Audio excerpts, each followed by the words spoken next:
Thanks for tuning into the Carrie Handle Podcast. Here's your host, Bryce and Kevin.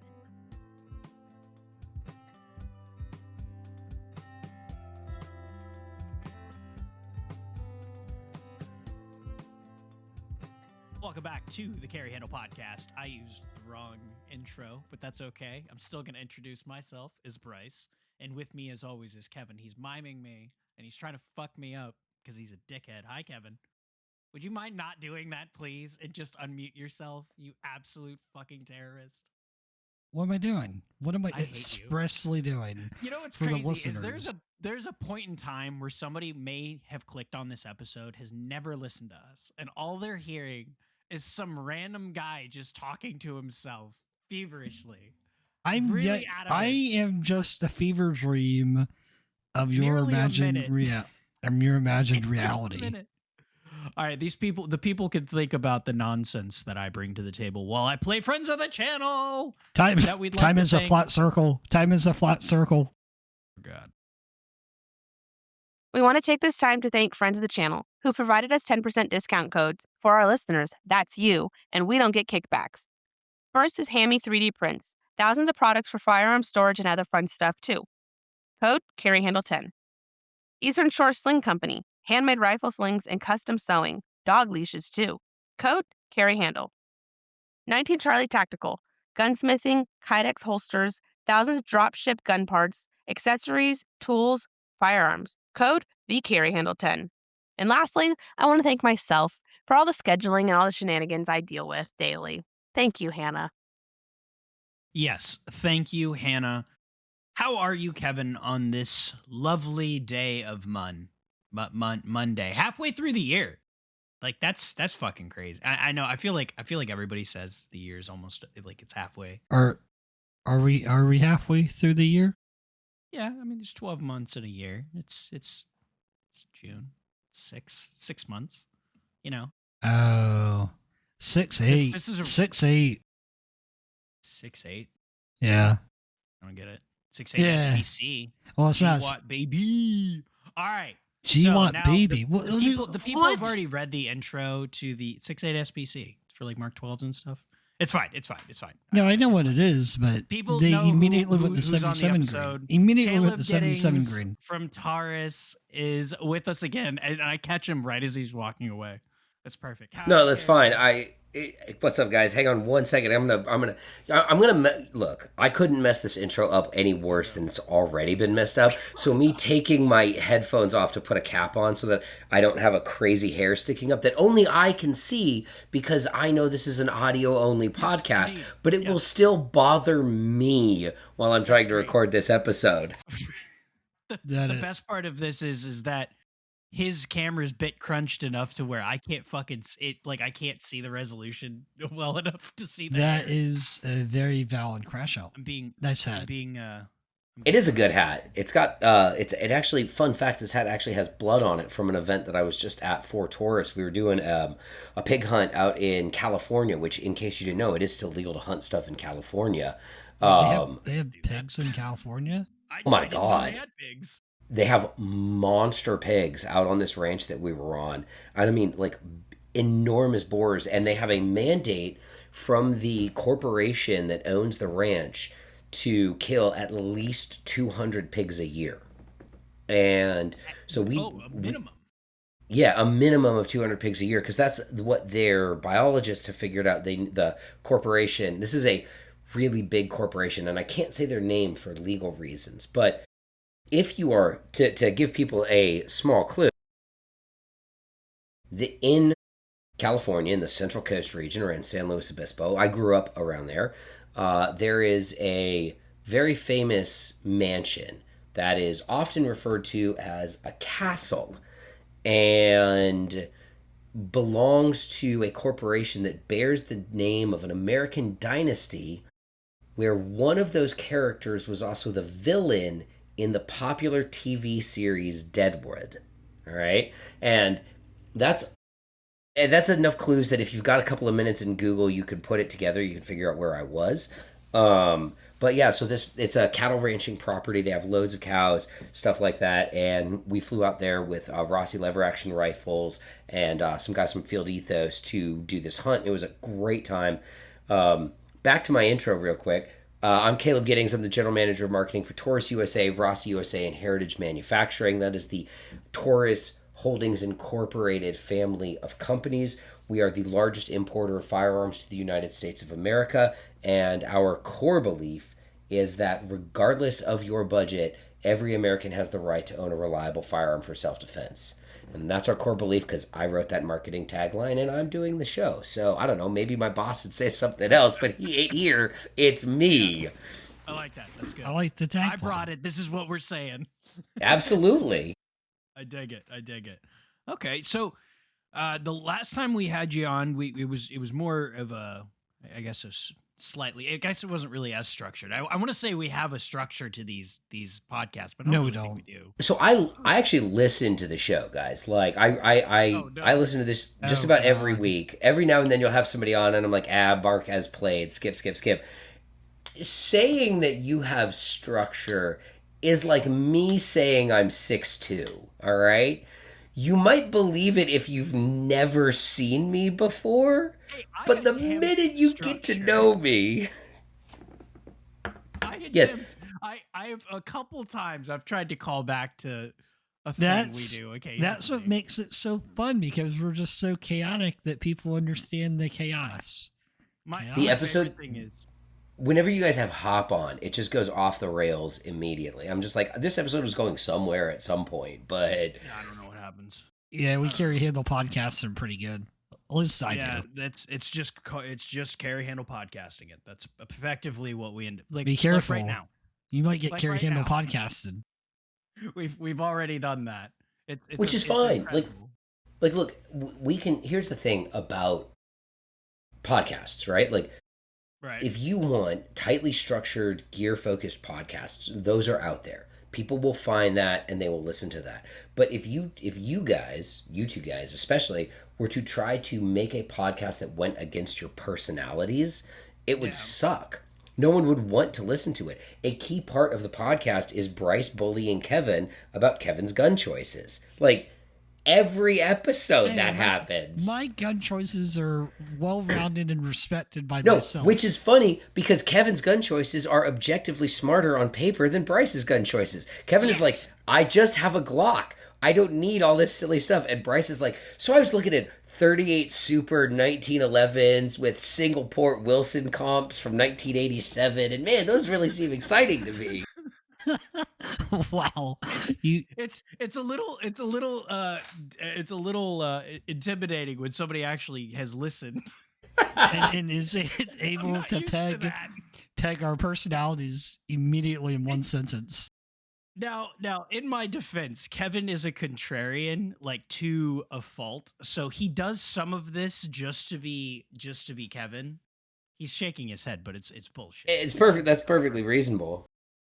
Well, I will say you guys had you had Chris Baker on recently, and you were talking, and he reminded me. So that thing that you guys talked about, where he brought up an interaction I had with Todd Green on Pistol Forum, which would have been a million years ago. I didn't even remember that. Like, I was like, oh my God, that he remembered that, but that had become such a foundational part of how I think about guns, right? Like, I don't. Which is why, like, yes, there are objectively reasonable, smart gun choices, and I don't do any of those because those aren't interesting to me. Like polymer frame striker fired 9mm pistols, hell yes, they're amazing. We make a bunch of them, and they're great. I just took one of our polymer framed striker fired 9mm pistols, the GX4 Carry, which is an objectively good gun, and I put it in an aluminum chassis, and I put a big magwell on it, and I put a comp on it, and I'm like, well, now this gun's kind of interesting to me. Like, now this is... Now, I have ruined it as a subcompact carry pistol because it weighs the same as a Glock 17, but now it's also kind of interesting. I'm like, well, this is dumb. Let's see what we can do with this. But it's compelling. It makes you want to do something with it. Absolutely. It's kind of like, I mean, I think, were we talking about making it leopard print or something and wanting to take it to the range or something? Yeah. Well, whatever gets you to the range is the idea. Yeah. Yeah. Yeah, and I firmly believe that. And, like, that's, the big thing has always been, with me and my association with revolvers, people are like, well, why? And I'm like, because I find them interesting to shoot. And if I find them interesting to shoot, I am more likely to train with them. And if I'm more likely to train with them, I am more likely to develop proficiency with them. So I should carry them too. So that's a pretty 1 + 1 = 2 progression there. Yeah. Well, so there's another layer with revolvers that there's a layer of practicality to them that some people aren't willing to accept because it doesn't sound as manly as carrying around a double stacked 9mm Glock 19 or 1911 or whatever, because it sounds anemic to some people that you have a 5-shot J frame or 6-shot K, whatever. Like it doesn't sound as manly as putting a bunch of bullets in your gun. And it's like, well, I like double action triggers. I like the accountability that I get from them. I like being able to physically stop hammers. That's nice for me. Kind of like I like gadgets. It's of dubious effect, but being able to jam a gun into something and not having to worry about it coming out of battery, that's kind of nice. Pocket guns are super cool because I watch the movies and I like detectives that shoot guns out of pockets. Couldn't I just in theory shoot the person before they got close enough to be in gun jabbing range? Sadly, no. Kevin has clearly not been jumped into the ECQC gang yet, No, he has not had that happen yet. Oh, God, what a fun experience that is. I had 2 cracked ribs. 2. Yeah. They're so good. No, I think a lot of the thing with revolvers, and not to make this the 437th episode of podcasts that I've done about revolvers, but it does sort of come up around me. But the thing that a lot of people don't necessarily appreciate, and especially like the current generation of gun culture, right? So gun culture, 3.0 or whatever it is that we're on, has never had a time frame where high capacity semi-automatic handguns weren't good and didn't have optics, right? Like, if you're a gun owner and you're 27, the first time that you were legally able to buy a gun was 9 years ago. 9 years ago, you could get an optics ready handgun and an RMR, and it was probably going to be okay. And fast forward in that decade, everything's okay now, right? Like, I said before we started doing the show, how I was trying to I am trying to move away from optics manufactured in China, right? And there's a number of reasons that I'm trying to do that, but also at the same time, right? Like this Siley, Cat EDG that I have on this gun is a pretty damn good optic, and it costs $200.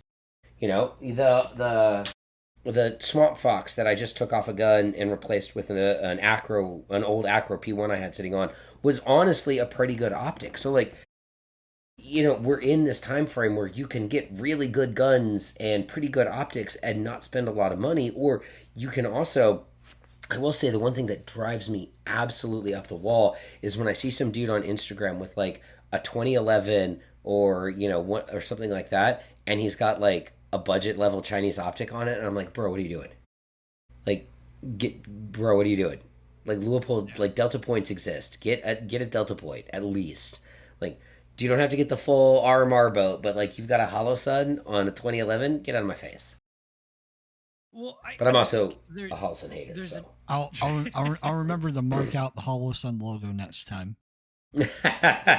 So is your, and I only caught part of the conversation. My son was disagreeing with me recording. He was not wanting to go to sleep, but as 2-year-olds sometime are known to do. My 6-year-old is doing the same thing right now. Luckily, his mom's in the other room. So excellent. Well, so what is the motivation behind switching all the optics over? Is it just better inherent quality, better? I mean, in terms of like, is it, I guess, warranty? Is it namesake? Is it just something you want to do?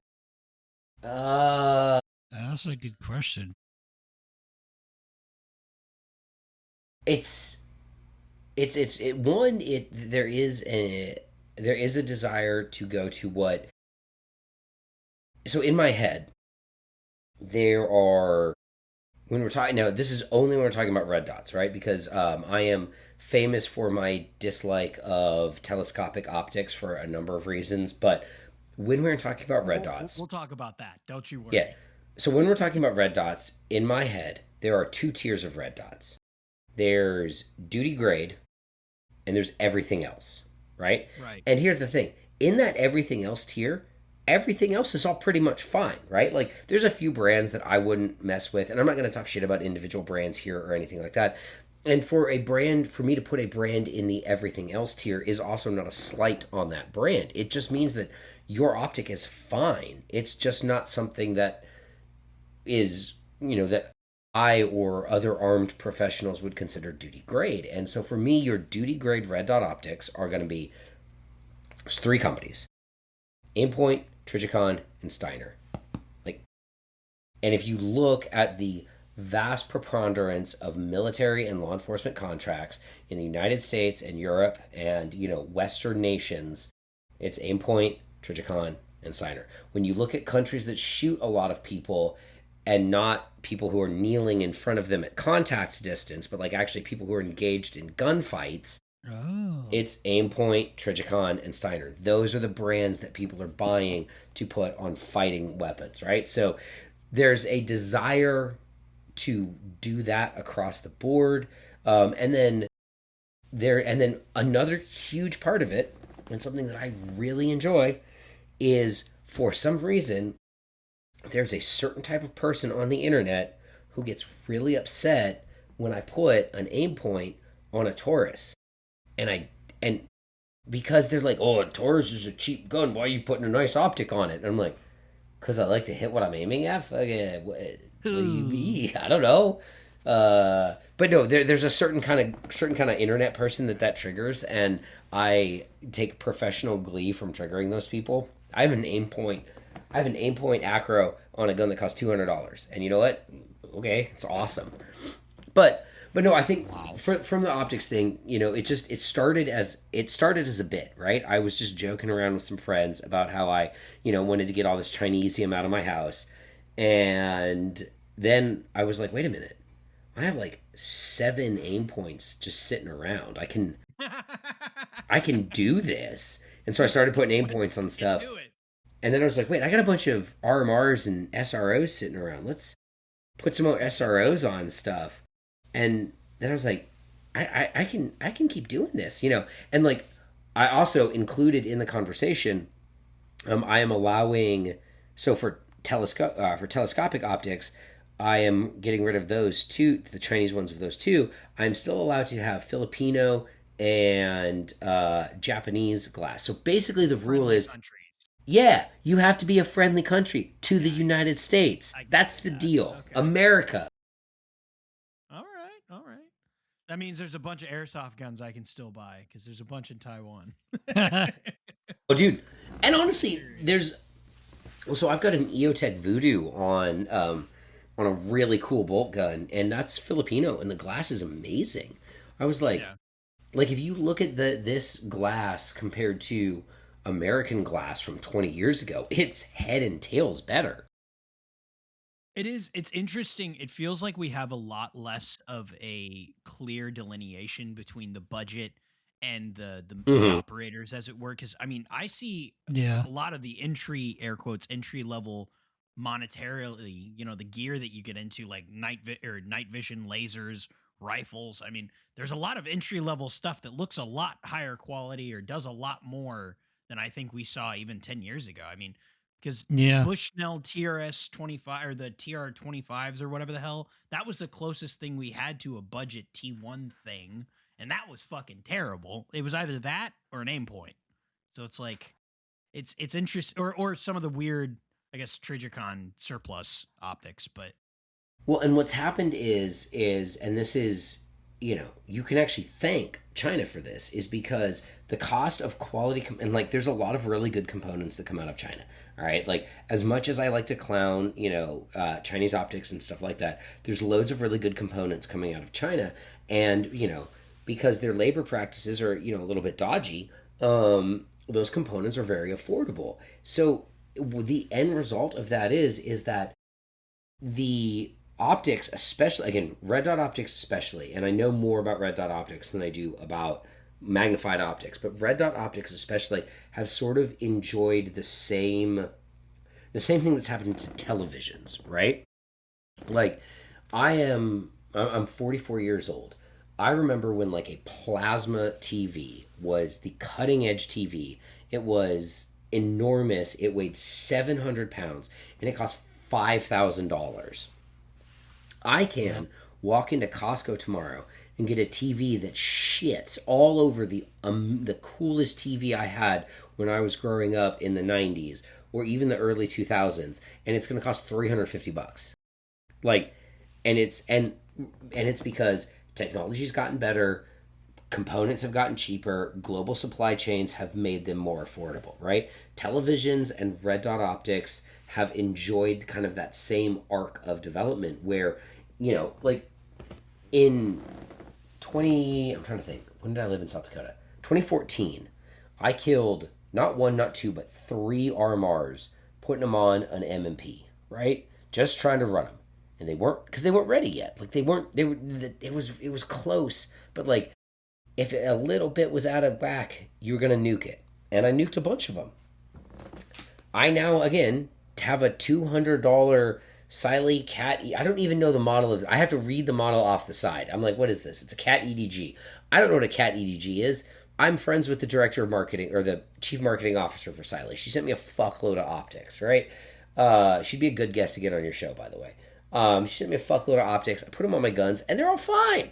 They work. Like, they don't lose zero. I shoot 1,000 rounds out of the gun. There's nothing to complain about. Yeah. So yes, while I am trying to not get Chinese optics, like also like most Chinese optics are pretty fucking good. Yeah, I guess makes that's sense.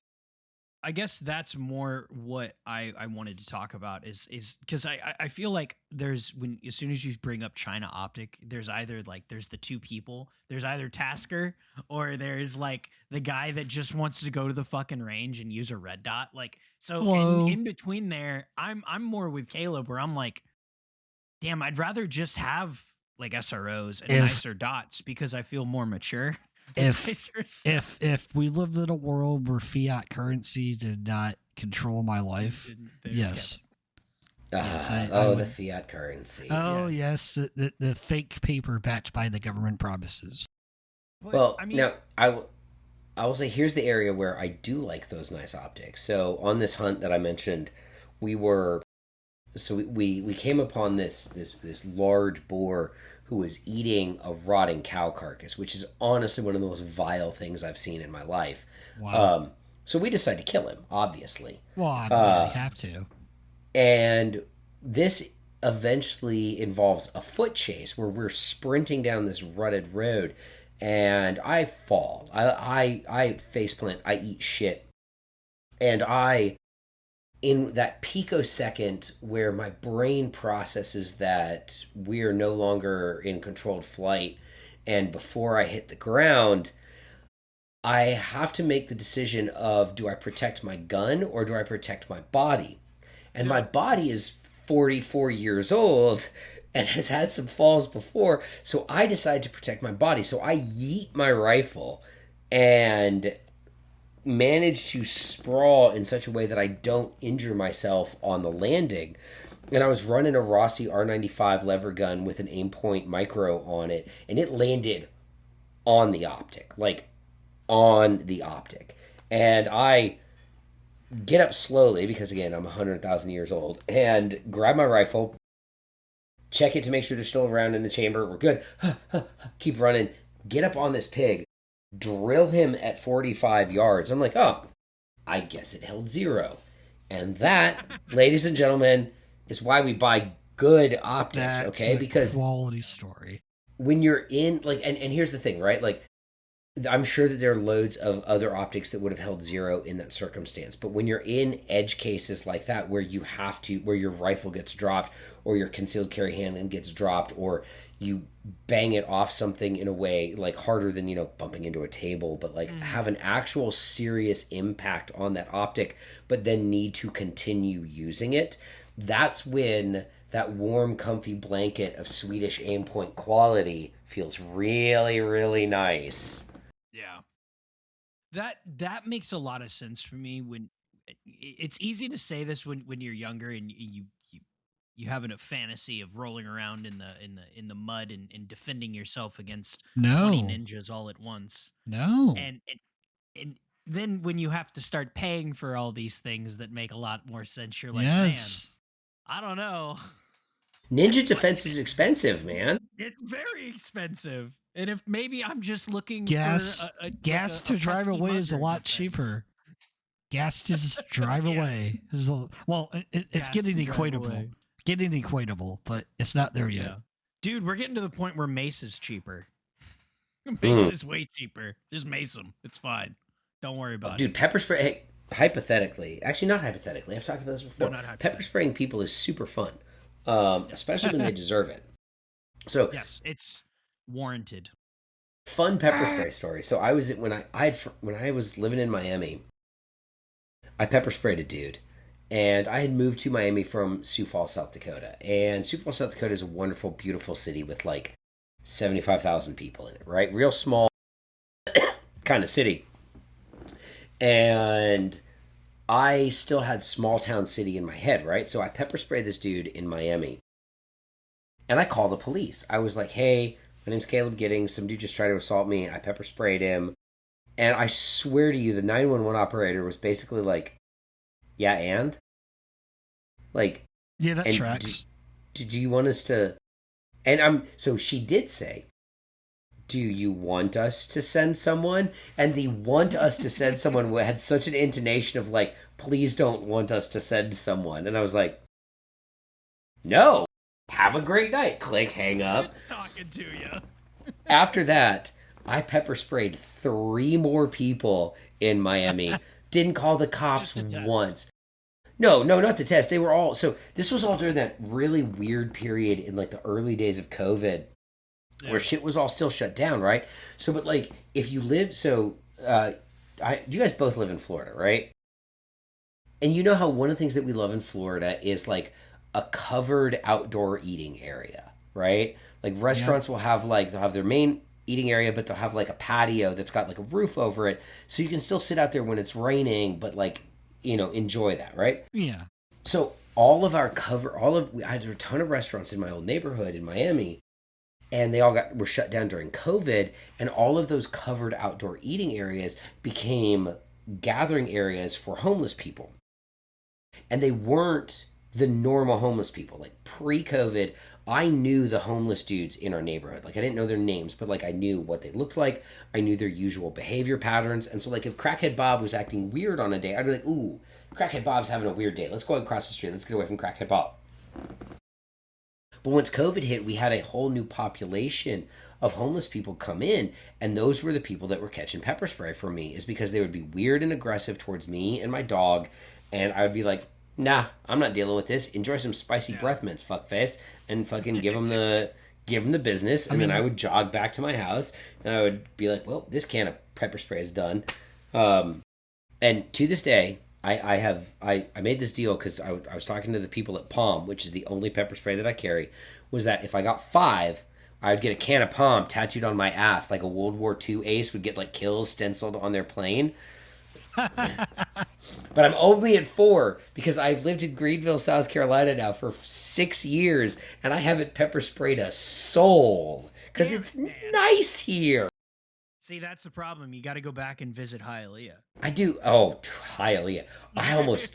Oh, hey, there's shooting people. Wait. Okay, I got. Sorry, hold on. Sorry. I got this tattoo in Hialeah, but dude, Hialeah. I have some Hialeah stories that I will not tell on the podcast. Jesus. Yes, that's fair. It's fun. Was Boresight Solutions in Hialeah too? He was for a while. Yeah, Ben was down there. That's so but funny. He's in a much more genteel neighborhood now. So, That the was old. one thing I wanted to visit when I first moved here, and then I looked up where it was, and I was like, "Whoa!" The old Taurus I don't know, HQ was in Hialeah. So, like, before we moved to Bainbridge, Georgia, we had this postage stamp of a warehouse / headquarters in Hialeah, and it was in a neighborhood. Like, So was that original Taurus? Was that just more of you guys, like, was the company just importing arms primarily, or was it less market driven, or was it just like we have some stuff from Brazil that we could sell here? Because it seems like the company's complete. I mean, obviously we've talked about this a little bit, but a fundamentally different company. I mean, it from yesteryear to now. Yeah, so kind of like a fun Taurus history lesson, right? So Taurus Armas SA, which is our parent company in Brazil, was founded in 1941. Made revolvers, made guns for the Brazilian government, made guns for export. It was around the 60s and 70s that they started importing guns to the United States, and those guns were imported by Interarms, and like OGs remember Interarms. So back in the day, like you had two big import houses. You had Interarms and you had Century. And those were your two big import houses. And Interarms imported the PPK was one of their big imports. So like you can still find Interarms stamped PPKs, but they also imported a ton of revolvers from Brazil. And in 1982, before that, they started coming up with plans, but in 1982, Taurus Armas realized that if they stood up their own separate subsidiary company in the U.S., they wouldn't have to get blasted as much on imports as they would if they were being imported by a third party, right? And Interarms was in South Florida, so all of their sort of pre-existing logistics for importing was sort of baked into that economy down there. So it was, and also there's direct flights from Sao Paulo to Miami, right? So it makes sense if you are a Brazilian company to set up your import HQ in South Florida because you can get a direct flight. There was already a tremendous amount of commerce going on. Like Miami was one of the big import hubs for firearms in the United States, one of the biggest. So Taurus USA gets founded in 1982 and exists entirely to import Taurus firearms to the United States. In the 44 years since, obviously the business has grown. We acquired the Rossi USA brand. We acquired the Heritage Manufacturing brand. We moved to Bainbridge. We do domestic manufacturing. A lot of shit has happened, but like the original purpose of Taurus USA was to import, Brazilian firearms to the U.S., and they did a pretty damn good job. I actually have in my safe one of the Interarms marked Taurus Model 80s from back in. The gun was probably made in 1981, like one of the last Interarms guns to come in. That's cool. Wow. Okay. Well, so I know I've heard here and there, and people, if you look at the Taurus guns versus Smith & Wesson, they look similar. Why do they look similar? Well, so copyright infringement wasn't really a thing. But if you want to talk, so the native development of the Brazilian revolver manufacturing industry really starts with the Smith & Wesson Brazilian import models of 1937. So the Brazilian contract guns. These are now collector's guns, and I'm really mad that I sold mine. But so in 1937, the Brazilian government put out a request for a 45 ACP caliber revolver because they wanted to, arm their military or whatever with them, right? So Smith & Wesson had the 1917 hand ejector, which they had made as a substitute standard for the 1911 in World War I, right? It was 45 ACP. It used 2 3-round half-moon clips to carry 6 rounds of 45 ammo. So they made a piss load of those and exported them to Brazil, and those became the 1937 Brazilian contract guns. And I bought one of those. My personal story with that, I bought one of those in 2006, 2007 for $300. And if you look at Gunbroker right now, they're all like $800. And I am stupid because I sold it. I did make money when I sold it. I sold it for like $400. So in my head, I'm like 33% profit. Wow, that's a lot of profit. Yeah, you are a monster. Feel bad. I do feel bad. I have a really short list of guns I regret selling, and that one's on them. Most guns I don't care, but like that one I regret. Yeah. So but anyway, so you had your Brazilian, you had those Brazilian contract guns, right? And reverse engineering is a thing. That's absolutely a thing. And so you take the gun apart, you figure out how to make it like that gun, and then you make a recreation of that gun. And that was many of the very early, and I'm talking like, 80-year-old Tauruses were very close to reverse engineered Smiths, right? And as Taurus matured in its manufacturing processes, it got further and further away from the Smith designs. And then what the internet thinks has. So, and then here's the part where this gets kind of muddled up, right? Like, because the internet is the internet. So in the 1970s, the Bangor Punta Corporation had a controlling interest in both Smith & Wesson and Taurus Holdings, right? And they didn't give a single solitary F about gun companies. Like, they did not care. Bangor Punta guns are broadly considered the low point of Smith & Wesson guns, and from my experience and understanding with Taurus revolvers, not the best time for those guns either. But what the internet thinks happened is that during the Bangor Punta era, Taurus got all of this like used Smith & Wesson machinery and this and that and the other things, and was basically churning out Smith & Wesson clones. And that didn't happen. Like, that just categorically did not happen.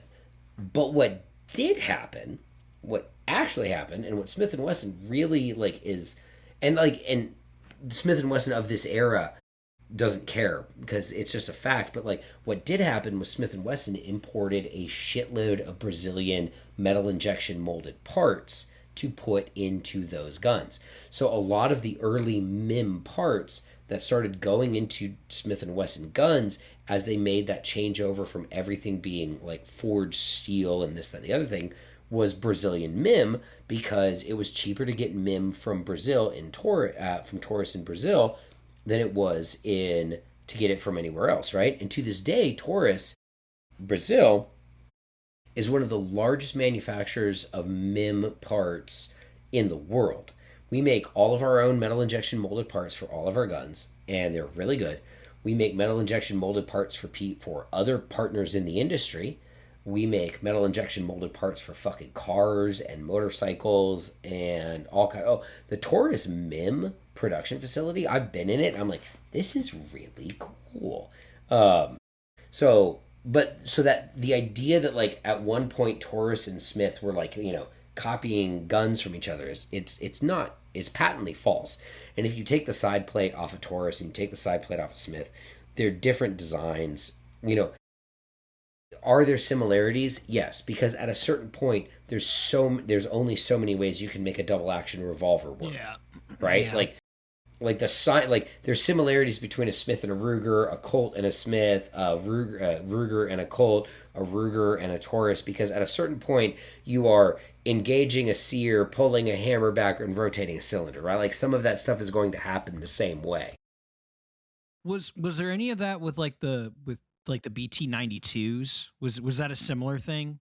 So no, that was actually a completely different thing. So that was a military contract sale. So the Brazilian military was like, we want Beretta 92s, and we will do that on the condition that Beretta sets up a plant in Brazil to build these 92s, and then at the termination of that contract, we keep the plant, right? So, and that was pretty much what it was Beretta was like, yeah, we'll take your money for that.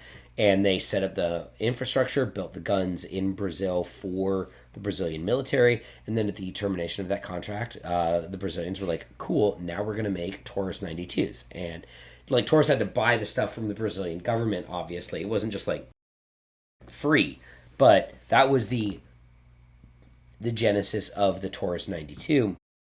And that's why very early Taurus 92s are actually almost exactly the same as Beretta 92S's. Not the FS, but the Beretta 92S. Right, yeah. Interesting. And then if you look at the current production Taurus 92 versus the Beretta 92, there's been, call it an evolutionary divergence, right? Like, some of the parts will interchange, like barrels, Gen 3 locking blocks. Beretta doesn't want you to know that they're on like the Gen 5 of locking blocks, by the way. Iterative changes, guys. Yeah. So like Gen 3 and previous locking blocks will interchange. Stuff like that. Like recoil springs, guide rods, triggers, trigger return springs. Hammer springs will interchange, but the process of getting at the hammer spring in the PT92 is way harder than getting at it in a Beretta. I know, because I've done it. But the Taurus 92 uses a mainspring that is the same spec as the Beretta D spring. So if you grab like an off-the-shelf Beretta 92 and an off-the-shelf Taurus 92, the DA pole on the Taurus is going to be lighter, because it uses what is essentially a D spring. Interesting. So, that's really interesting. I'd like to thank everyone for joining us on this episode of Caleb's Gun Autism at full fucking chat. I'm interesting. I'm taking so many mental notes. You can see my eyes darted back and forth. So, okay, really, if you already said hyper autistic shit. So, how long are these tools lasting for? This is obviously not the same tool you were turning out the original 92s with. Like, how often do you guys have to update these tools? That I don't know. Like, I don't know what, machine cycles on CNC machines, and because all of and a lot of the tools have changed, right? So like, yeah. We're not cutting 92 slides on the same stuff we were cutting them on in 1992. We're cutting them on CNC machines now, because CNC machines are more betterer and can hold tighter tolerances and, a lot of that other fun stuff. I don't know. Yeah. Tool wear cycles. That's not an autism question. That's like an actual engineer question. That's like, let me call my buddies. Brace likes to ask the hard questions. Hang on. I like talking to. I like asking silly questions, because it's something that I like lay in bed and I'm like, I wonder what the life cycle. He has little. Okay, but here's what I can tell you. Here's what's crazy about like modern CNC machines. So I went down to Brazil, 3 years ago. I'm going back this year. And I went down to Brazil and did a factory tour, and they had all these Hyundai, like the car manufacturer, CNC machines, right? Did you know that Hyundai also makes CNC machines? They do. I do know. You do know. That's pretty cool. Makes a shitload of CNCs. Listen, I know that. And I will tell you this: if you want like high quality CNC, man, my brother in Christ, go to Korea. Like these guys, they are locked in. It is. So I go down there and we're like talking about these Hyundai CNC machines, and they're all robotic, right? Like, and the machine knows when its tool is like the machine bit on it is exceeds its wear tolerances, and when it's 25% before exceeding its wear tolerances on its own tool, it sends an alert to the operator saying, "I need you to change my thing." And then the operator goes and changes the thing, and the machine keeps going. So, like, it never, in theory, right? Like, if Skynet does what it's supposed to do every time, it never exceeds its wear tolerances. Right. How long until we have a machine change the tool? That's what I'm wondering. Not long. Yeah, like, actually, if you technically there are you can actually some of the CNCs can have it change out as self change. Yeah. Yeah. So we are in Skynet. Oh, yeah. No, we're so close to Skynet. Yeah. Yeah, it is kind of crazy. BMW had a robot do like a 52-hour shift or something nonstop, putting Fords or something together. Yeah. No, it was putting the X5s together. It was here in South Carolina. Yes. It was at their plant in South Carolina. The technology aspect's totally crazy. Like, so every single person who's listening to this podcast is like, I don't want the government to have more of my information. And I totally am that person, except unless it helps me get on the plane faster. Have you guys done the new touchless TSA process? So no, but my dad won't shut up about it. He's very happy. Oh my! Wait, they have a touchless process?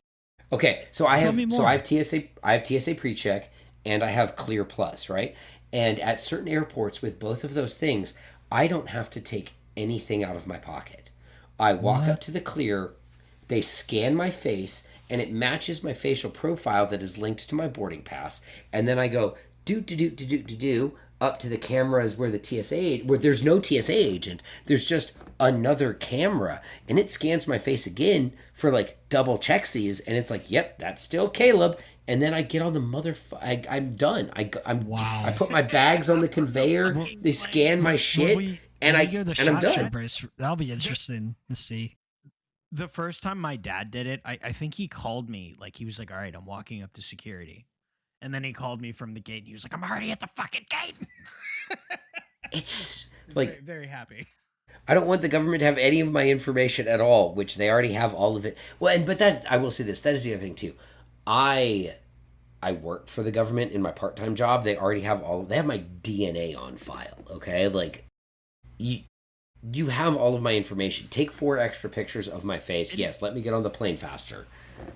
It is kind of crazy in the gun sphere. Like, there's a bell curve, and somewhere on that is Uncle Ted, and then the other place is like the founding fathers, and then there's Kevin and I there's Kevin, and then there's I have like SBRs and suppressors, and Kevin. I don't have the money. Of that. God, I don't have the money. Kevin, I'm saying we are both on Form 1s are free. Jesus fucking Christ. I know, Kevin, you have literally no excuse. I just formed one my crink, by the way. Sorry. So, like, you have that, like, I want my freedom and I want my privacy, but then the government has my fingerprints because I like short guns with stocks on them. Oh yeah. Like, and again, if you're in any of if you're in clear or, well, hell, actually, if you're in pre-check now, if you have flown on an airplane recently, they've taken pictures of your face. Like, they have that sign that says you can opt out of facial recognition. Who does that? Like, who's the guy? Because all of the people who are citizens, but they don't get on airplanes because they don't have ID cards, right? Oh, like, that's all fair. of the people who are antisocial enough to opt out of the facial screening on the plane don't fly on airplanes. They drive their 1977 Ford Bronco that has no electronic components in it that they can't fix themselves, and they live in a cabin in the woods, and God bless them. Fucking, you know what? God bless you for exercising your fundamental freedoms. I support you. Also, I just want to get through security so I can get to the lounge and get away from all of these people who are very clearly experiencing. My favorite thing is we're telling this to people that are most certainly not listening. Yeah. Oh, 100%. Yes. Yeah, because that would require them to have an iPhone. Because statistically speaking, most of your listeners are listening on an iPhone right now. 100%. Well, we should probably talk about guns on the gun podcast, guys. I have a way to bring it back to guns. So we talked about scenes. Save it. We talked about CNCs. We talked about automation. Do you think we'll be in a point in the next 10 years where gun manufacturers will automatize pretty much everything? And they'll just turn out guns? Like, let's say Taurus, for example, because you obviously work for Taurus. Would there ever be a point where they would try to remove people from the assembly floor and just have a machine do it and then have one person quality check it and just send it out the door? Oh, yeah, for sure. 100%. That's going to happen to every industrialized space that there is. I think you'll have, like, look me in the eyes and tell me that if BMW couldn't fully automatize their car plant tomorrow, they would, right? Like, they 100% would. They'd be like, you're all fired, robots, go, right? Like, 100% they would, because robots are cheaper than people, and robots can work 24/7, so you get more product for less overhead, right? So 100% that will happen. Yeah, exactly. And robots don't have Wednesday guns and Friday guns. Have you ever heard that thing? Yeah. Like, I have a safe full of those. Yeah, you have a fucking Friday Springfield 1911 Hilton Yam edition that has been real. This is what happens when people listen to your show. They come on and they roast you. If he has the Friday gun, then I must have the Wednesday gun. The Wednesday gun. Okay, Yeah. remember the Wednesday gun is the good one, right? Like that's when he got a little bit the night before. He wasn't hungover. He made a great gun. The Friday gun, he's like, it's like 3:30. I don't care. I'm just slapping bits together. Did that pass tolerance? I don't know. Maybe. Blurring Creed and fucking Bush on the radio. Okay. No, Bryce. The problem with your gun is you bought a 9mm. All right. Okay, all right. Listen, And here. God just- hates just 9mm dig in. 1911. Our Lord and Savior Just Todd dig in. Green said it was okay. Okay, I I've still had want to warrant no sacks, all right? problems. I've had very little to no problems in my 9mm. The Well, number of shut up, times everyone. I clowned Todd about his 9mm 1911, I would be like, the further away you get from a 5-inch 45 ACP, the worse the gun gets. So Kevin, there was a bit of drama around. Well, not a bit. There was a fair bit of drama about Todd using a 5-inch 9mm 1911. So like, Oh, yeah. that is like half the joke. That it's like the whole point of that was the gun didn't really. I mean, it did fine, but like, yeah, they're not that great. That was kind of the point. Oh yeah, just casually They pull out can a really kinda cool work. gun. Yeah, well, Yeah, you know, so- okay, we're so talking now about I 9mm. I know, right? We're gonna talk about 9mm, and I was gonna talk about guns that are more interesting than 1911. That seems pretty interesting. Is it a You know what's black? interesting?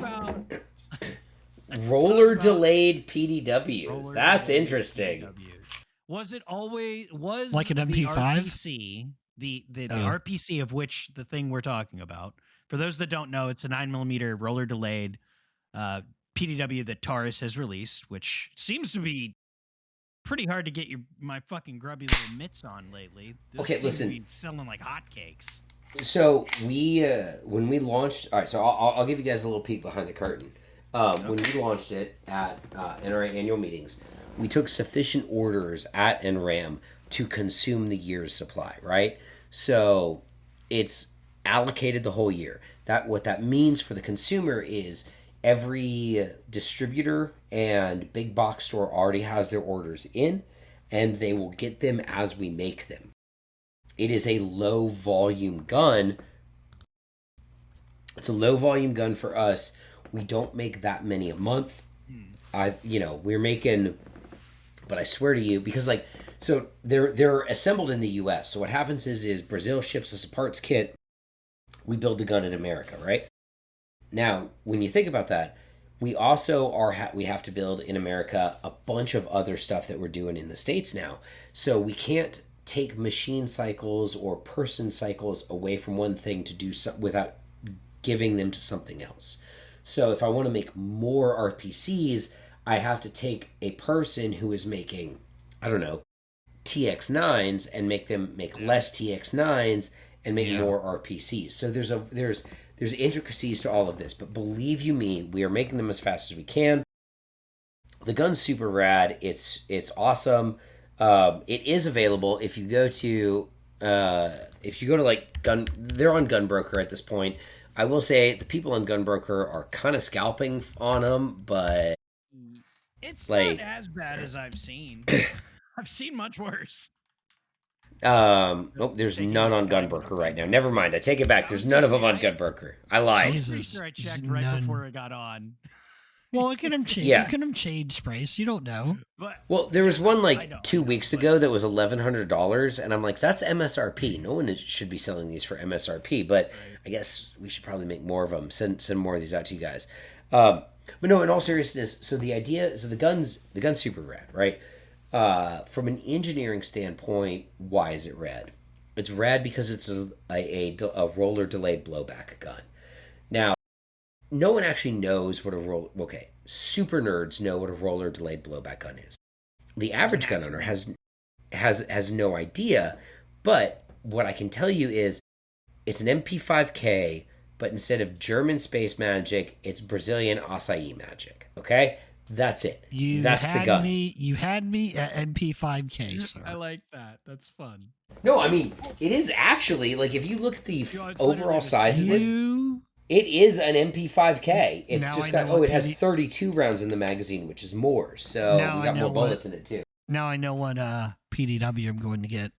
Yeah. So it's basically, it's a Brazilian, it's an MP5K for the people. the whole, like, from an engineering standpoint, the whole point of a roller delayed system is it reduces your reciprocating bolt mass significantly. So if you've ever shot a 9mm, like a 9mm AR, which I have a bunch of it I really like, but that bolt is like ka-chunk, ka-chunk, ka-chunk, ka-chunk, and it's a 9mm AR really doesn't have significantly less recoil than a 5.56 AR. They are really, really close to each other in recoil. It's just the recoil impulse is different because the 5.56, everything happens at the muzzle, whereas with the 9mm, everything happens in the bolt carrier group, right? So, but like, it kind of ends up being the same. With something like the RPC, you have a lot less reciprocating bolt mass, and it makes the gun shoot a lot flatter. So if you've got it tuned for the right ammo, you can really friggin' rip with this gun. Like, and we sell it with two different locking tips. We sell a locking tip for unsuppressed fire and a locking tip for suppressed fire.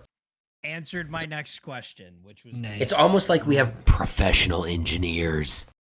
Almost. Well, Almost. So okay, where did this come from? Was this a military or police or a government contract, or was it just? Oh yeah. I mean, yeah. Okay. So we have sold. So in Brazil, we've sold the CT9, which is a straight blowback subgun that we've made for a while. We very briefly imported it and its cousin, the CT40, to the United States as PCCs, and we brought those in. Yeah, we brought those in. Remember these? Oh yeah. So we brought those in at yeah, it was a UMP for the people. And sick. The 40 cal one is, I actually have the 40 cal PCC, and it's so good. It'll shoot 180 grain HST I'll shoot 3 of them into a half-inch group at 50 yards, and I'm like, I could really, really... Because, like, 40 sucks out of a handgun. When you put it into a carbine, you're like, hold on. But anyway, so we've sold 100 billion of the CT9s, the 9mm blowback version of that, to Brazilian military and law enforcement. And it was time for that gun to get an upgrade, right? You know, we had a request. We did an RFP from the Sao Paulo Police Department for a compact 9mm PDW, because for whatever reason, the Brazilian police departments like to shoot people with PDWs or FALs. Like that's it. It's either a PDW. Well, okay, so it's really hard to shoot a guy with an FAL when you're the second person riding on the back of a motorcycle in the favela. But there's a video. Yeah. I'm not kidding. There's a video out there on YouTube of these two. There's Sao Paulo PD dudes, and they're tandem on a motorbike, and one of them's got a CT9, the Taurus subgun, and they're rolling through the favela in a gunfight on this motorcycle. And I'm like, that shit's wild. So if you want to get into motorcycle gunfights, an FAL is not great for that. The FAL is for dismounted stuff, right? Yeah. Like, I can see Bryce furiously Googling right now. It might have been a Live League video. Like, it might be one of those videos where Google was like, this is naughty. You can't watch this. Oh, but we like to watch naughty things. But anyway, I found a similar video. They're SBRs, but they're CT9s, and they're like this on the back of a motorcycle. Yeah. So, but imagine but if you imagine that's one of your TTPs, right? Like, that's one of your standard operating procedures. You want a compact, small format gun, and a full auto 9mm PDW makes a lot of sense in that environment. So that was the solicitation for the RPC, was, hey, make us a new subgun, right? And then, Armis, our Brazilian friends, were like, hey, America, we're making this. And America was like, we can sell that. Give us a semi-auto version of that, please, immediately, tomorrow. Because the PCC landscape has changed dramatically, right? Like, when we brought out the CT9 in the States, it was the tail end of the PCC craze. Because PCCs had a huge bump in the late 90s and early 2000s. And then right at your mid 2000s, early 2010s, at the peak of the GWAT, PCCs were dead. No one cared a fuck about PCCs. If you weren't an 11.5, AR, then nobody wanted you, right? Because 11.5 ARs, it was like, and then it was 300 blackout. It was like, Like, no one gave a shit about a 9mm PCC, but they have enjoyed a resurgence, and that resurgence has been directly linked to the resurgence of, or not the resurgence, but rather the affordability and availability of suppressors. So, if you look at sales data for 9mm suppressors and 9mm rifles, it goes like this. They are linked on a chart, right? And it's because people like shooting quiet shit without ear pro. Because you, like, I can suppress a 5.56 AR all day long, and I should still probably be wearing hearing protection. Yeah, it doesn't really. It's a nicety. You can maybe a couple rounds. Yeah. But you put a can on a subsonic on a 9mm rifle shooting 147s, hearing safe. Out on the range all day long. Like, it is a directly linked trend. So we brought the RPC to the States. It's awesome. It bangs. We love it. We've had one negative YouTube review. And when I tell you, when I saw that YouTube review, I emailed that guy the next day. I was like, yo, homie, I will fix that. Send us that gun back. We will fix it for free. We want to know what's wrong with it because that's outside the performance envelope for that gun. He was on vacation. He emailed me back the other day. I emailed him today. I was like, hell yeah, let's get this gun back. Let's get it fixed. And I'm not afraid to talk about bad reviews, but that gun was performing so far out of spec that, like, there's absolutely no shot that something wasn't messed up, right? Like, we had a gun go 4,000 rounds suppressed with just the cheapest whatever subsonic ammo you could buy at a demo event. So when I see a dude's gun can't feed a magazine, I'm like, give me that shit and we'll fix it. Yeah, I saw that review, but to be fair, I couldn't find another negative. So I mean, I think by and large, I mean, you're gonna find lemons. It's just Well, look, I mean, talking about lemons for a second, this was something Todd talked about. Yeah. Every single manufacturer lets a turd out from time to time, right? It doesn't matter if you're Glock, Smith & Wesson, Colt, Ruger, Beretta, Taurus. Sometimes a turd gets out the door. What defines you as a brand is how you handle it, right? Like, if you let a turd get out the door and then you say, turd, we don't make turd guns. There's no turds from us as a brand. That's a bad look. Like, that's a bad look. Yeah. On the flip side, if you say, shit, give me that back, we'll fix it. Like, yeah, I would rather be the brand that admits that a bad gun gets out than the brand that pretends we're perfect. Yeah. Well, I definitely would have to agree with that. I mean, it's humans are not po buddies and perfect as it were. So right, guns are made by people and people make mistakes. Yeah.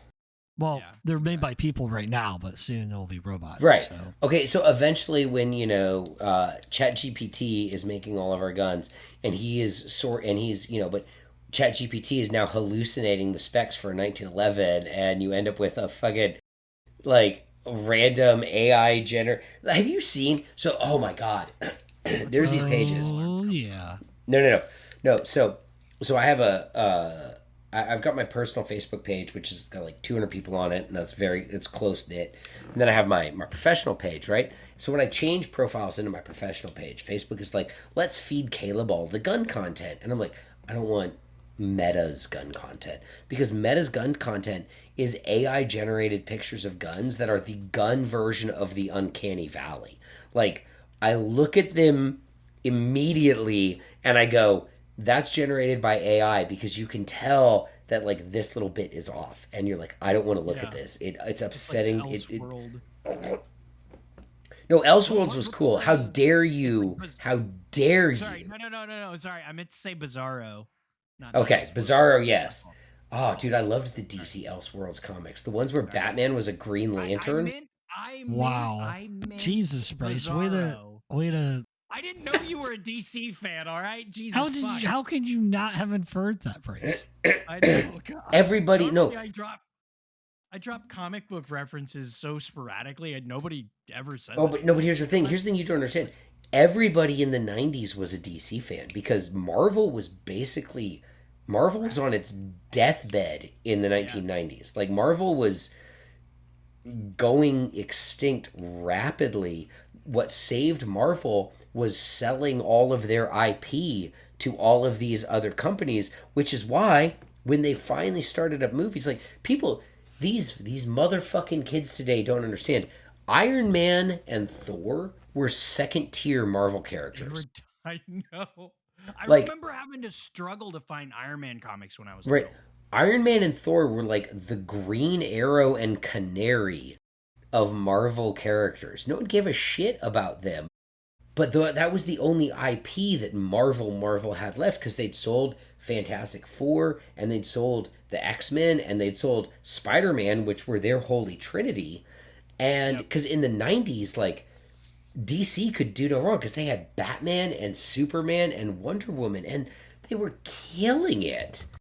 Yeah. They had the animated, they had TV series. I mean, Oh my God. Batman the Animated Series is still a top 10 Top Batman show, absolutely. Batman interpretation ever. Yep. I will say I am a Batman Beyond boy. I do. Batman Beyond was cool. Batman was It Batman Beyond was cool. It was a nice continuation. Spider-Man though. It was just DC going, "Fuck, we need a Spider-Man." It was But a it worked, continuation. and I don't care. I loved it. It was Iron Man and Spider-Man, which is Yeah. ironically what we have as Spider-Man now.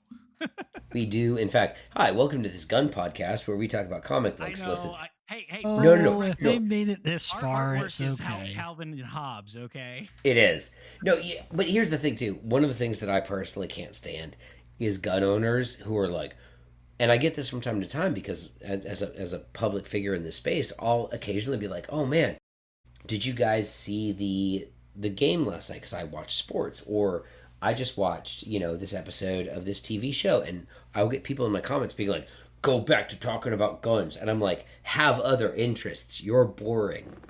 Yeah. Have you considered having a life? Have you considered having a personality?" Anything. Yeah. Personality. Exactly. Well, maybe they're Mandalorian. Guns are their personality. Oh God. Dude, I'm so done with that. I hate everybody, and I hate Star Wars now. That Which is immediately terrible, 'cause- that became cringe. Listen, I'm saying this as a guy with a Star Wars themed tattoo, but the weapons are my religion was cringe that long after he uttered I it know. because it was and the problem was in the context of the show it was such a dope line. Like, it was such a bar in the context of what you were actually watching, but it was immediately adopted by all of these guys who, like, don't have a personality. Yeah, And- it's a Punisher skull. That's all it is. It's the New Age Punisher skull, I forgot about the Punisher skulls. which is Hey. such a fucking shame because I read Punisher comics when I was Oh, when I was a man. kid. I There's some loved good Punisher comics. My dad. You know what's didn't really know good? When I was little, he didn't I think know they're- what I was reading. Didn't they until later reboot in it life. though? Aren't they rebooting it? They reboot So- Punisher all the fucking time. Yeah, Punisher gets rebooted every Yeah, 5 but the years. guy doing it's actually trying to do it right. I forget that. Oh, John Bernthal? Yeah, he's Or- trying to do it okay. You're right. talking so- about the show. I'm talking about the comics. Okay, so Punisher One Last Kill on Disney Plus right now bangs. Straight up bangs. Like, if you are a fan... So, okay, if you have watched... Did you watch the Punisher TV, the Punisher series? I watched. I didn't watch Daredevil. I popped in when Punisher was there, but that was So, about it. the Punisher series is genuinely good. It's very much a post 9/11 interpretation of the Punisher, right? Like, he's a GWAT vet, like he has to deal with a lot of that trauma. Like Thomas Jane kind of stuff. So the Thomas Jane one is more comic booky, right? Like, Yeah, because because he, FBI, right? yeah. So in the Thomas Jane one, it's still my favorite Punisher interpretation, live action Punisher interpretation, because he does such a good job, and that one's very faithful to the Garth Ennis sort of writing style of Punisher. But the Disney Plus Marvel version is a very, like, GWAT coded, dude came back from the war and is fucked up, then loses everything that he has to live for. And so they're all really good. They did a one-shot, like, standalone episode called One Last Kill, which is about an hour-ish long. And you don't need to have watched the previous 2 seasons of Punisher to get it. If you have, it's like a little yeah. movie? Yeah, it's like a little mini movie. It's like an hour long, right? Okay. Interesting. So you don't need to have watched the previous 2 seasons of Punisher to get it. It helps if you have, but you really don't. And it's great. It's Frank Castle Turbo Murders Scumbags, and like it's one of those where like you can like fucking complain about the gun handling or this, that, and the other thing, or you can just sit back, shut up, and eat your ass up because you're like, Frank Castle's killing people by bucket loads. Let's go. Was that a hammer? Did you watch Punisher Warzone? I did, and I wish I had. Did you not like? You don't like Warzone. When did you stop reading the comics? That's my question, because that might have informed your decision. When I was 19. Okay, that's why. So the comics I grew up reading in the early 2000s were all that hyper turbo, stylized murder. That's what that was. And the Jigsaw stuff, it was closer to the comics of the. So that's fair. So Warzone was a movie for people who like the next generation of comic readers after me, because I read the Garth Ennis comics, which were highly informed with the Thomas Jane movies, and then I watched Warzone, and I'm like. Yeah, it's tonally completely different. It's more along the lines of like that grungy, like I think at the time technically he was still Vietnam. Yeah, I think when that came out, he was still a Vietnam vet. I think. Yes, they hadn't rebooted him yet to be post 9/11 vet. So that was right, I think, to the end of that story where they were just kind of like long in the tooth, and he was just like the most. It was kind of like almost The Boys. It was Dark Horse. So it was all turbo, like crazy slaughter, and like The Boys are invincible levels of violence. So I did finally finish The Boys, and okay, what did you think? Okay, so I'm gonna caveat this, okay, because we have two. All right, so first off, has anyone seen a picture? What's Jeff Bezos, right? So has anyone seen pictures of Jeff Bezos recently with the bald head, looking kind of jacked, right? Like, who does he look like? He looks like fucking Lex Luthor. Why is it that there were not 1 but 2 shows on his streaming service whose central conceit is what if Superman was a dick? Like, what? What's going on right now, Jeff? That's actually not wow. That's actually, I never thought about that. I got some questions, because like the central conceit of The Boys is what if Superman was a dick, and that was the central conceit of the first couple of seasons of Invincible is what if Superman was a bad guy, right? Also true. I gave up. So I was watching the current season of Invincible, and I gave up because all of the characters are terminally stupid and make the worst decisions possible, and at no point, and finally, when a character did something that made sense, which was when Mark punched the dude who was like the host for all of the slime aliens and killed him and saved the world from the slime aliens, and then in the very next episode, everyone was like, I can't believe he killed that guy. Oh my god. And I'm like, about literally the thousands of people he's killed before. No, but what about the millions of people he saved by fucking killing that one guy? That guy needed fucking killing, right? Yeah. So anyway, I was like, and we're done with Invincible. Yeah, because Invincible, I want to like it more. It's becoming more and more disappointing. Well, and so the other problem too is I have a friend who's like a super weeb, right? Like he's so into anime, and he's like, yeah, I tried to get to this season of Invincible, but like I noticed the animation quality had kind of dropped off.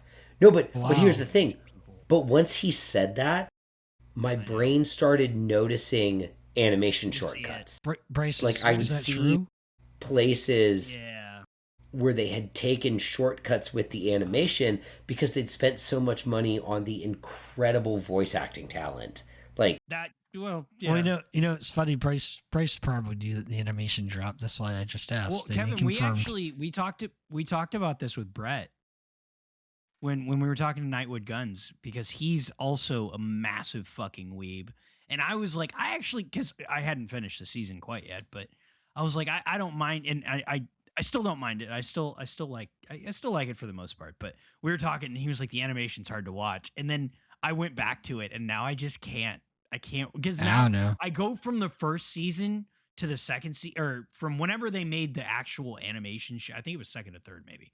But when that shift happened, it is pretty fucking drastic. Like if you try to marathon it, it's brutal. It's hard. So it really is. But to go back to the boys, I enjoyed it. So I had read all the comics. I'm a big Garth Ennis fan. I have not read the comics. That I will. So admit. I'm a big Garth Ennis fan. They took a pretty wide divergence from the comics, like in terms of plot and story and like character beats and stuff like that. Especially the Black Noir stuff, which was kind of a big part of it. Worked way better for TV. Like, okay. I think that if you had tried to do a beat for... So, we're going to get really nerdy. One of my favorite books of all time is The Last of the Mohicans. One of my favorite movies of all time is also The Last of the Mohicans.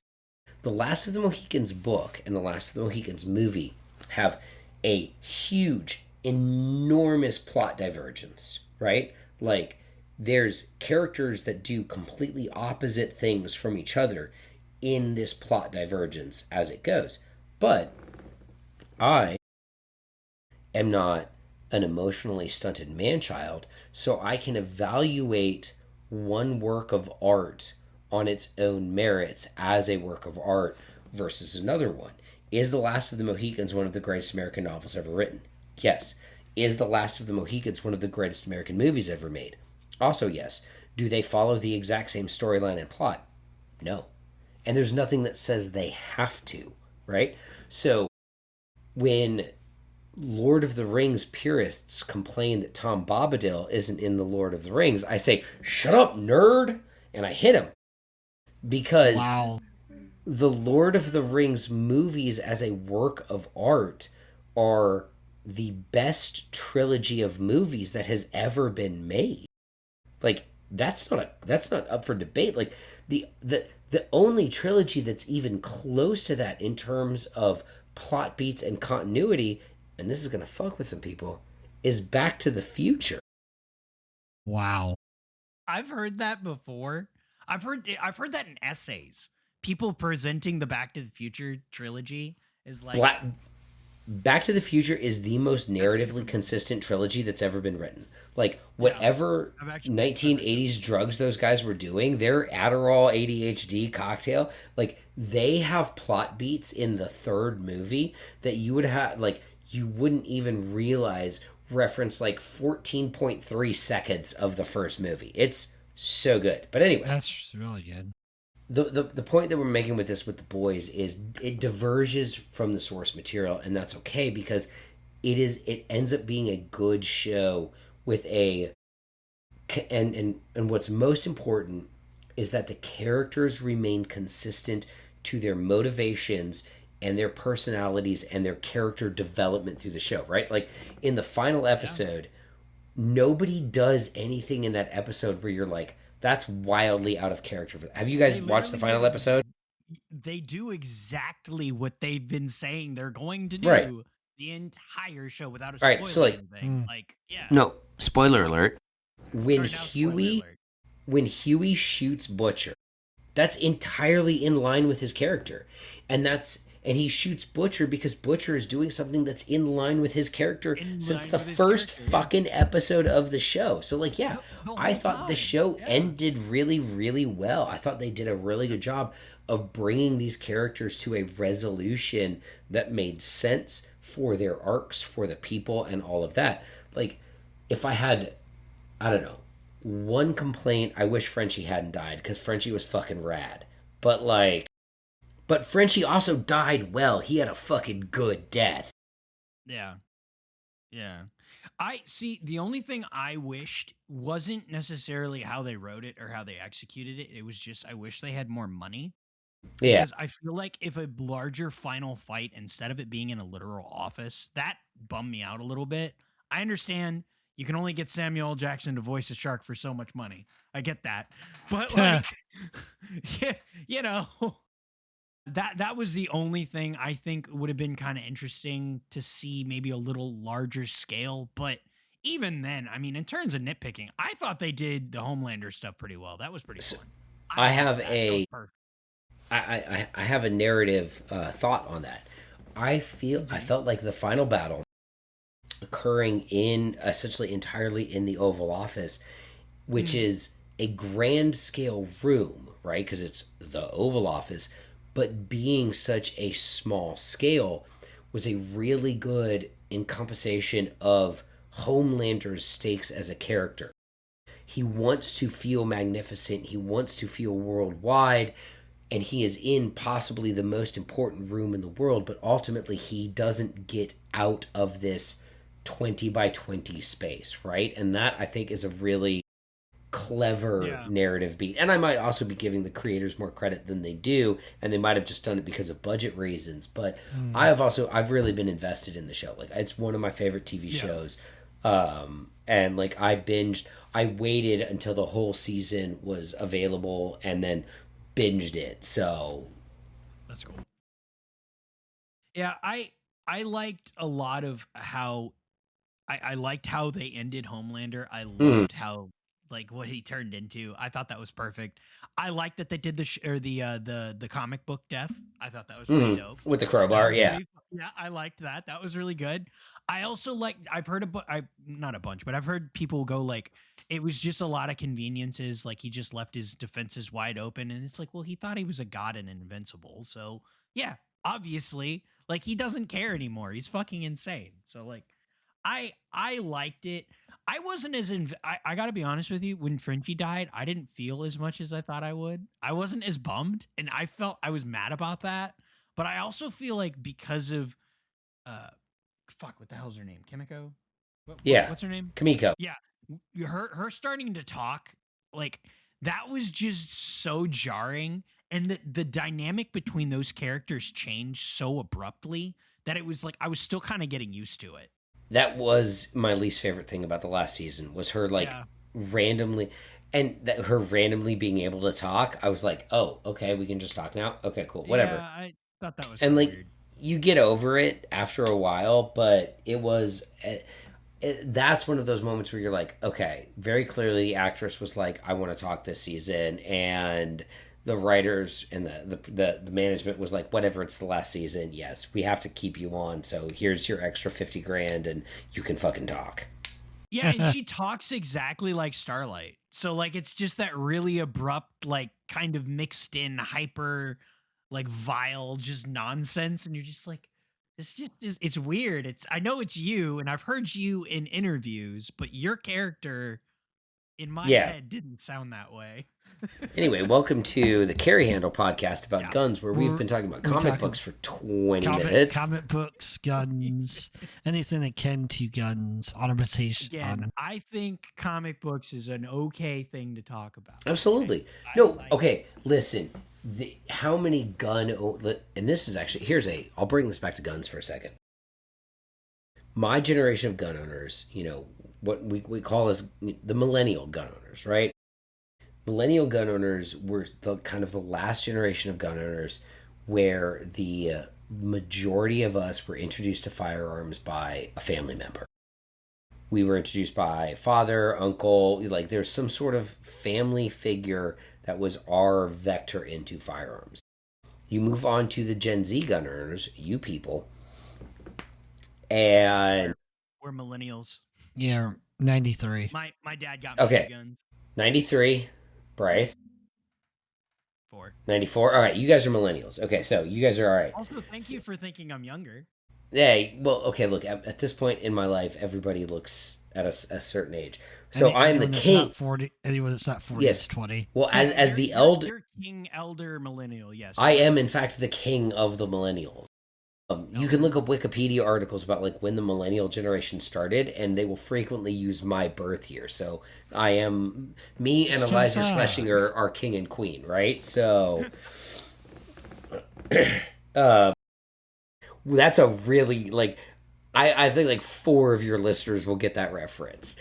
But anyway, but like if you look at like your Gen Z gun owners, the the preponderance of them, their introduction to guns was in pop culture. Whether it was Call of Duty or John Wick or whatever, mass media vehicle that is the concentration of gun ownership in suburban and rural areas versus urban areas, and the concentration of mass media is that even those kids whose parents own guns, whose fathers or mothers or whomever will at some point take them shooting and teach them about firearms, their first exposure to guns will not be from their dad, right? Like my first exposure to guns in an interactive, and this is kind of a key distinction. My first exposure to guns in a media environment was Indiana Jones, right? Was watching like Indiana Jones shoot that guy, right? Yeah, that's the one that sticks in my head. Like, that's my memory of, like, seeing a gun and thinking gun cool. Because big badass dude with sword, and Indiana Jones is like, get fucked. And just fucking drills him, right? As hung over as you could be. So that was sort of my first, like, memory of, like, an exposure to guns. My first exposure to guns in an interactive environment was my dad teaching me how to shoot, okay? But if you look at Gen Z, their first exposure to guns in an interactive environment is an interactive virtual environment. Almost every single, I'm not going to say every, but almost every single Gen Z gun owner, their first time shooting a gun of any type was in some sort of video game. And that's why red dots are extremely intuitive for them, because they're like, ooh, dot, bullet, bang, right? So they understand these concepts already without ever having set foot on a gun range. Huh. I didn't even really think about that. That's a different dynamic, I guess I wouldn't have thought about. Your eyes get used to an image. Why would that not be more intuitive for you to get behind? You didn't really get that when I was a kid. Yeah, no. Yeah. My dad was like, you got to learn with iron sights, son. Okay, Dad, whatever you say. Yeah, I just gotta do BB gun every year because I left mine outside at rust. That's even better. Well, that's interesting. I hadn't really thought about that. Yeah, you'd be inside and you'd be like, oh, it's raining. Oh, fuck it, it's fine. No, it's not fine. No, it wasn't fine. My favorite thing is leaving them outside and then all the BBs rusting together, so it's a unit of BBs. Well, you remember Terminator? Remember the first Terminator where he does the shotgun thing, where he saws off the stock? Yeah. Mm-hmm. Yeah, I didn't have to saw it off; it just fell off naturally. But I didn't tie a shoestring to the BB gun. I used it. So you could lace it under your arm. Yeah, pretty much. I used to make duct tape pancake IWB holsters modeled after the models that I saw in like Guns America and stuff like that, the magazines when I was a kid. I made BB gun armor. That is the duct tape IWB holster. Now that's pretty autistic. That's ooh. I mean, yeah, I would make, and I would change, and now when we talk autism, I have certain textures of paper I won't buy or touch because it bothers me. There's some certain duct tape, or there's some certain adhesives and tape that I will not use, and some were closer to leather than not. So. And I thought I had it bad. I retract all of my statements. Now my son, unfortunately, has a combination of both his mother's autism and his father's autism, which has made him good at chess and unfortunately bad at social interactions. And I'm like, ooh, good.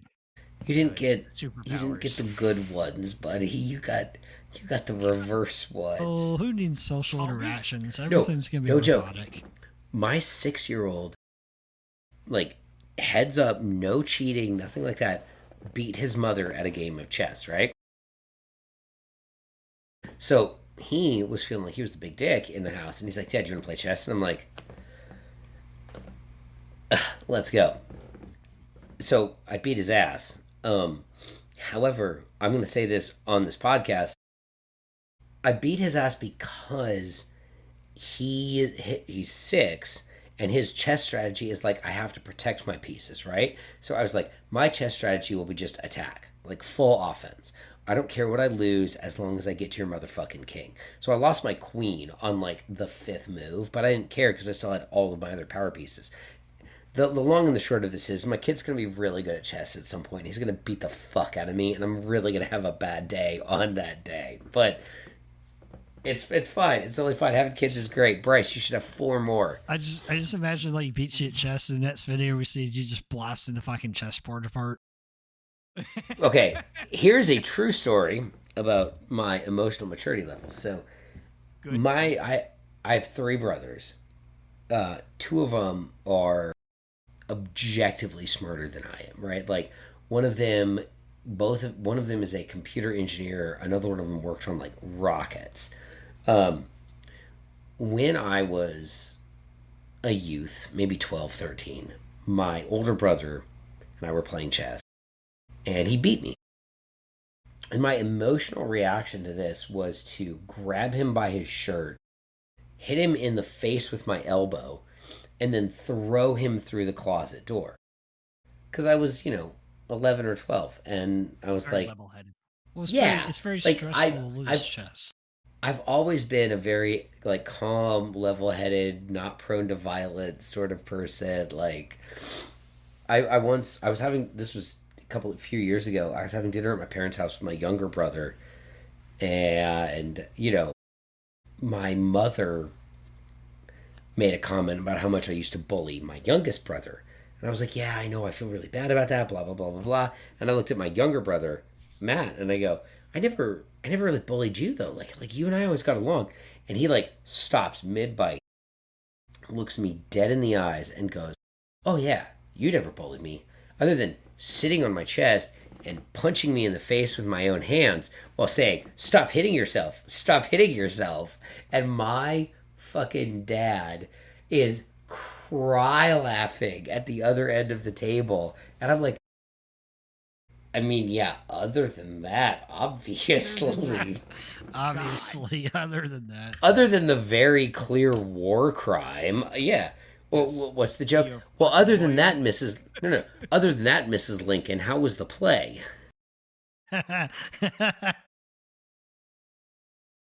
Wow. Oh, that was stupid. That was wild. That was good. That's a good joke to end the almost 2-hour show on. That was pretty good. Yeah. Well, thank you for putting up with us again. We're going to have to hopefully... He's coming back on. Maybe a little bit more focus next time. Impossible. Focus is overrated. Hey, guys, look, listen. If you want focus and, like, all of that stuff, go listen to somebody else's podcast. If you want to have fun, listen to the Carry Handle podcast. If you want to buy high-quality, affordable defensive firearms, go to TaurusUSA.com. If you want to buy sick-ass lever guns that we just use to murder a massive amount of pigs in Central California, go to RossiUSA.com. The R95s are absolutely fire. If you want cool optics, I'm a big Aimpoint fan. I'm not paid by Aimpoint, but Aimpoint is kind of like the best. But yeah, and then if you want like cool 22 long rifle revolvers or really nice like old school cowboy rifles, go to heritagemanufacturing.com. All right, that's me doing my marketing job. People want to buy guns not because they think they're cool, but because they enjoy the content that we create. All right, so create good content. That's great. Wow. Well, and that's good. We'd like to thank the listener on that incredible ending statement from our very crescendo, if you will. Yes, indeed. Thank you for tuning in. Thank you for making this possible. And Caleb, seriously, thank you for coming on. It's always a pleasure. It's always a hoot. Thanks, guys. A hoot and a half. Yeah. So, and to you people, we will catch you this Friday, actually. You might be listening. I don't know what we're talking about. We haven't on the toilet, yet. fixing a car, having relations before Kevin does this in the thing, office, eating. Hey, you made it to the end of the video. Very cool. You should like and subscribe on Facebook and Instagram and Twitter and Spotify. You should listen there too. If you aren't they heard this on listening to Spotify. this on Spotify right now? Well, they could be, but there's also YouTube podcasts. So all of the places. We always forget where we post this stuff. We don't know where this is. Thank you for listening wherever you're listening to, but you should also like the other places that we are. And Who then are we, and what the hell are we doing here? Yeah, I don't know how we got here. So thank you for letting us talk directly into your ear holes. Right to the brain. Thanks for listening. Bye. Adios.